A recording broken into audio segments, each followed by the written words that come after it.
தமிழொலி நேர்களுக்கு வணக்கம். இன்றைய காலை நேர தலைப்புச் செய்திகள். அரசு சேவையின் வினைத்திறனை மேம்படுத்தும் நோக்கில் அத்தியாவசிய வெற்றிடங்களை நிரப்புவதற்காக பிரதமரின் செயலாளர் தலைமையிலான அதிகாரிகள் குழு முன்வைத்த பரிந்துரைகளை நடைமுறைப்படுத்த அமைச்சரவை தீர்மானித்துள்ளது. அரசு சேவையில் தற்போது காணப்படும் ஆளணி தேவைகள் மற்றும் முன்னுரிமைகளை ஆய்வு செய்வதற்காக 2024 12ஆம் மாதம் 30ஆம் தேதி அன்று நடைபெற்ற அமைச்சரவை கூட்டத்தில் விசேட குழு ஒன்று நியமிக்கப்பட்டது. பிரதமரின் செயலாளர் தலைமையில் அமைக்கப்பட்ட இக்குழு அரசு நிறுவனங்களில் கட்டாயமாக நிரப்பப்பட வேண்டிய வெற்றிடங்களை அடையாளம் காணும் பணியில் ஈடுபட்டது. பல்வேறு அமைச்சுக்கள், திணைக்களங்கள் மற்றும் ஏனைய அரசு நிறுவனங்களால் சமர்ப்பிக்கப்பட்ட ஆட்சேர்ப்பு கோரிக்கைகளை இந்த குழு விரிவாக ஆராய்ந்தது.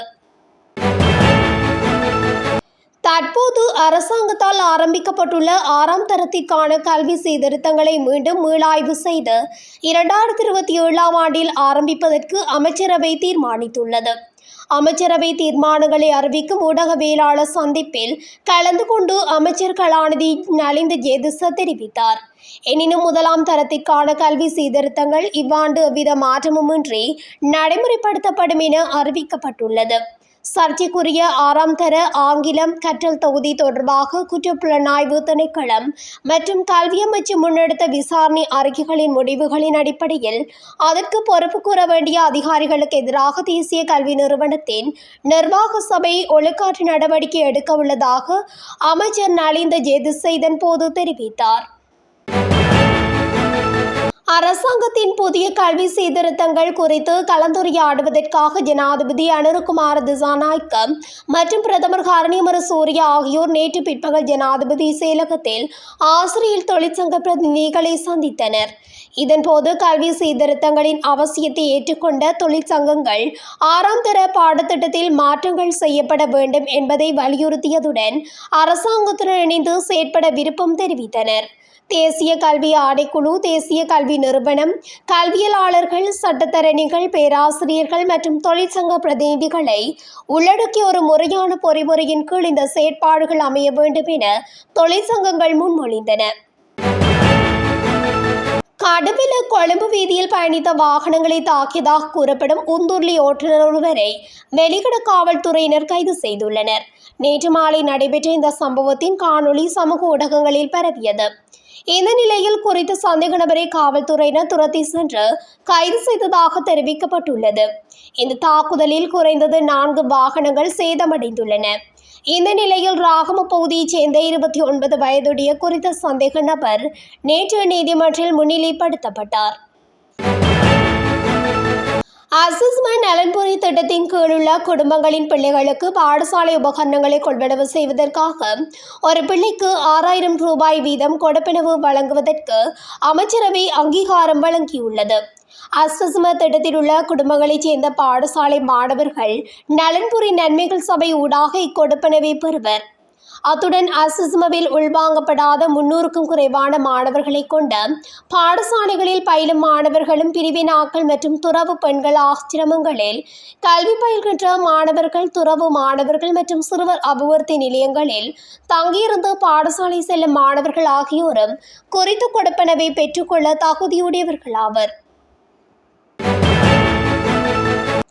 அரசு நிறுவனங்களுக்கு சொந்தமான வாகனங்களுக்கு எரிபொருளை பெற்றுக்கொள்வதற்காக டிஜிட்டல் அட்டை முறையை அறிமுகப்படுத்துவதற்கு அமைச்சரவை அங்கீகாரம் வழங்கியுள்ளது.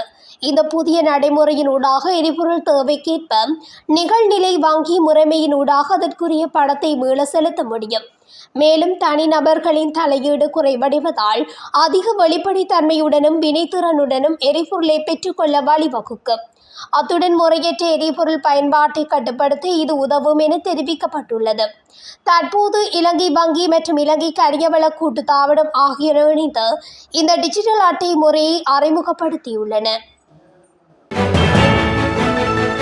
ஜனவரி 15ஆம் தேதி முதல் நாட்டில் மழை நிலைமை குறையும் என எதிர்பார்க்கப்படுவதாக வளிமண்டலவியல் திணைக்களம் அறிவித்துள்ளது. அதன்படி ஊவா, கிழக்கு மற்றும் மத்திய மாகாணங்களில் சிறிதளவு மழை பெய்யக்கூடும் என எதிர்பார்க்கப்படுகிறது. காங்கேசன்துறையில் இருந்து திருகோணமலை ஊடாக பொத்துவில் வரையான கரையோரத்திற்கு அப்பால் உள்ள கடல் பிராந்தியங்களில் சிறிதளவு மழை பெய்யும். அதேவேளை நாட்டை சூழ உள்ள ஏனைய கடல் பிராந்தியங்களில் சில இடங்களில் மாலையில் அல்லது இரவில் மழையோ அல்லது இடியுடன் கூடிய மழையோ பெய்யக்கூடும். காற்று வடகிழக்கு திசையிலிருந்து வீசக்கூடும் என்பதுடன் காற்றின் வேகமானது மணித்தியாலத்துக்கு 25 தொடக்கம் 35 கிலோமீட்டர் வரை காணப்படும். அதன்படி கொழும்பு, களுத்துறை, காலி, மாத்தறை மற்றும் ரத்தினபுரி மாவட்டங்களில் பிற்பகல் 2 மணிக்கு பின்னர் சில இடங்களில் மழையோ அல்லது இடியுடன் கூடிய மழையோ பெய்யக்கூடும் என எதிர்பார்க்கப்படுகிறது. ஏனைய பிரதேசங்களில் பிரதானமாக சீரான வானிலையும் நிலவக்கூடும். யாழ்ப்பாணம் கோப்பாய் போலீஸ் பிரிவுக்குட்பட்ட பகுதியில் கேப்ரக வாகனம் ஒன்று விபத்துக்குள்ளாகியதில் பேருந்து தரிப்பு நிலையம் சேதமடைந்துள்ளதாக தெரிவிக்கப்பட்டுள்ளது.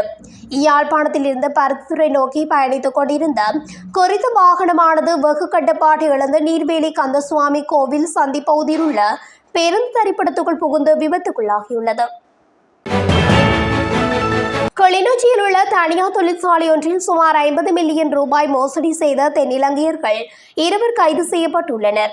பெறுமதியான ஆடைகளை 1.5 வருடமாக மோசடியாக திருடி வந்த சம்பவத்துடன் தொடர்புடைய 2 சந்தேக நபர்கள் குற்றப்புலனாய்வு திணைக்களத்தினரால் நேற்று கைது செய்யப்பட்டுள்ளனர். உலக பொருளாதார மன்ற மாநாடு எதிர்வரும் 19ஆம் தேதி சுவிட்சர்லாந்தின் டாவோஸ் நகரில் ஆரம்பமாகின்ற நிலையில் அதில் கலந்து கொள்ள பிரதமர் ஹர்னிமர் சுவிட்சர்லாந்துக்கு செல்லவுள்ளார். 23ஆம் தேதி வரை நடைபெறவுள்ள குறித்த மாநாட்டில் இலங்கை சார்பில் பிரதமர் கலாநிதி ஹர்னிமர் பங்கேற்கின்றார். பொலனறுவை ஸ்ரீபுர கலுகேல வெளிய பகுதியில் நேற்று காட்டு யானை தாக்குதலுக்குள்ளானதில் பெண்ணொருவர் உயிரிழந்துள்ளதோடு அவரது கணவர் படுகாயமடைந்து தெகித்தகண்டிய பிரதேச வைத்தியசாலையில் சேர்க்கப்பட்டுள்ளார். தம்பதியினர் தங்களது வயலுக்கு சென்ற போதே காட்டு யானையின் தாக்குதலுக்குள்ளானதாக தெரிய வந்துள்ளது. மட்டக்களப்பு தண்ணாமுனையில் பிள்ளைகள் கைவிட்டதால் வயோதிப பெற்றோர் விஷம் அருந்தி உயிரிழந்த சம்பவம் பெரும் துயரத்தை ஏற்படுத்தியுள்ளது. உயிரிழந்தவர்கள் 3 பெண் பிள்ளைகளின் தாய் தந்தை என கூறப்படுகிறது. இந்நிலையில் முதுமையில் உடல்நலக் குறைவால் மனைவி 1 வருடமாக படுக்கையில் இருந்து வந்த நிலையில் கணவனே மனைவியை பராமரித்து வந்துள்ளார். இந்நிலையில் குறித்த நபர் மனைவிக்கும் நஞ்சு கொடுத்து தானும் நஞ்சு அருந்தி மரணித்துள்ளதாக கூறப்படுகிறது. அதிர்ச்சியையும் பதற்றத்தையும் ஏற்படுத்தியுள்ளது. தெற்கு அதிவேக நெடுஞ்சாலையில் நேற்று காலை பேருந்தும் லொரியும் மோதி விபத்து ஏற்பட்டதாக போலீசார் கூறியுள்ளனர். தெற்கு அதிவேக நெடுஞ்சாலையில் குருந்துகெத்கம மற்றும் வெறிப்பென இடமாறுகளுக்கு இடையில் லொரியொன்றும் பேருந்து ஒன்றும் மோதி விபத்து உள்ளாகியுள்ளது. விபத்து காரணமாக அந்த நேரத்தில் மாத்தறை நோக்கிய திசையில் கடும் போக்குவரத்து நெரிசல் ஏற்பட்டுள்ளது.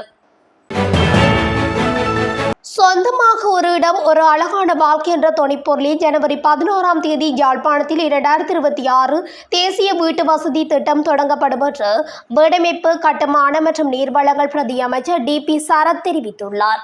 2026ஆம் ஆண்டு வரவு செலவு திட்டத்தின் கீழ் செயல்படுத்தப்படும் இந்த திட்டம் வடக்கு மற்றும் கிழக்கு மாகாணங்களில் உள்ள மக்களுக்கும் பல்வேறு மோதல்களால் இடம்பெய்த குறைந்த வருமானம் கொண்ட குடும்பங்களுக்கும் நிரந்தர வீடுகளை வழங்குவதை நோக்கமாக கொண்டுள்ளது என அவர் தெரிவித்துள்ளார். யாழ்ப்பாணம் மாவட்டத்தில் உள்ள சாவகச்சேரி பிரதேச செயலகத்தின் மீசாலை கிராம சேவக பிரிவில் ஜனாதிபதி அனுரகுமார திசாநாயக்கவின் தலைமையில் தொடக்க விழா நடைபெறும் என்று அறிவிக்கப்பட்டுள்ளது. இத்துடன் தமிழொலியின் இன்றைய காலை நேர தலைப்புச் செய்திகள் நிறைவடைகின்றன. தொடர்ச்சியாக செய்திகளை அறிந்து கொள்ள தமிழொலி ஊடகத்துடன் இணைந்திருங்கள். நன்றி, வணக்கம்.